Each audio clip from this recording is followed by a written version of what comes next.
విశాఖ నగరాన్ని కుదిపేసిన దారుణ ఘటన.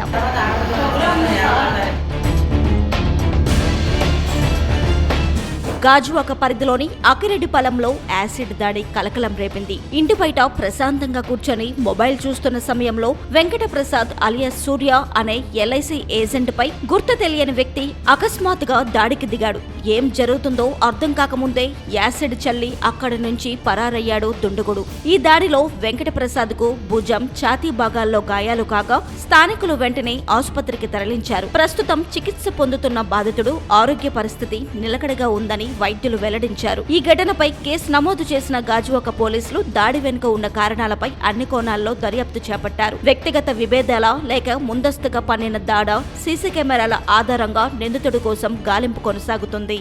పేరు కేఎస్ ప్రసాదరావు అండి. నేను అక్కిరెడ్డిపాలెం గ్రామంలో ఉంటున్నాను, నియర్ మల్లమ్మ టెంపుల్ దగ్గర. నేను ఎల్ఐసి ఏజెంట్ గా చేస్తున్నానండి. సింగపూర్ వెళ్ళి వచ్చాను. అయితే గతంలోనే 20వ తారీఖునే నేను విజయనగరం పెళ్లికి వెళ్ళి వస్తే నా బ్యాటరీ స్కూటీ మీద ఎవరో గుర్తులేని వ్యక్తులు యాసిడ్ పోసారు. యాసిడ్ పోస్తే వెంటనే నేను గాజువాక పోలీసు వారికి 21వ తారీఖున ఉదయం వెళ్ళి కంప్లైంట్ చేశాను. వాళ్ళు మరి ఎవరు చేశారో మీకు తెలుసా అంటే నాకేమీ గుర్తుకు రావట్లేదని చెప్పానమాట. చెప్తే సీసీ కెమెరా ఏదైనా పెట్టుకో బాబు, ఎలాంటివి అంటే ఇబ్బంది కదా అని చెప్తే నేను మళ్ళీ మొన్న శ్రీరామనవమి 27వ తారీఖుని సీసీ కెమెరాలు పెట్టి నేను 11 గంటల టైంలోనే సీసీ కెమెరాలు పెడుతున్నారు టెక్నీషియన్ వచ్చి. 10:40 నిమిషాలకి ఇద్దరు ఊర్లో వ్యక్తులే సమ్మిడి హేమంత్ను నానిపల్లి జ్ఞానేశ్వరం నాయుడు అంటారు. వాళ్ళిద్దరూ బైక్ మీద వచ్చి రే బాటిల్ అందుకరా ఇస్తేద్దాం నేసేద్దాం అని తిట్టుకొని వెళ్ళడం సీసీ ఫుటేజ్ లో చూసానండి. చూసిన తర్వాత సరే మళ్ళీ వస్తే చూద్దాం కదంటే ఇంక రాలేదు. ఆ రోజు అయిపోయింది. నిన్న 31వ తారీఖు నేను తంతడిపైడ పండక్కి వెళ్ళి ఫ్యామిలీతో వెళ్ళి వచ్చేసి భోజనం వచ్చేసి 9:20 నిమిషాల టైంలో సుమారుగా అక్కడ బయట వరండాలో కూర్చొని ఫోన్ చూసుకుంటున్నాను. మళ్ళీ గుర్తు తెలియని వ్యక్తి వచ్చి నా మీద యాసిడ్ పోస్తారు. అది సీసీ ఫుటేజ్ ఉంది.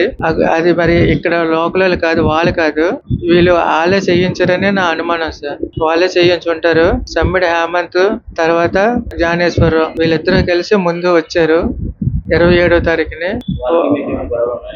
గొడవలు ఏం సార్, సమ్మిడి హేమంత్ కుమార్ మా కమ్యూనిటీ, వాళ్ళకి లోగడ మనం డబ్బులు ఇచ్చాము ఇలాగా ఇల్లు కట్టుకోవడానికి, అతను సింగపూర్ అయితే వెళ్ళటానికి అని డబ్బులు ఇస్తే ఆ డబ్బులు నేను మామూలుగా అడిగాను అనమాట. వాళ్ళ అమ్మగారికి అడిగాను, ఇతనికి కూడా అడగలేదు. వాళ్ళ అమ్మగారు మరి ఏం చెప్పారో తెలియదు.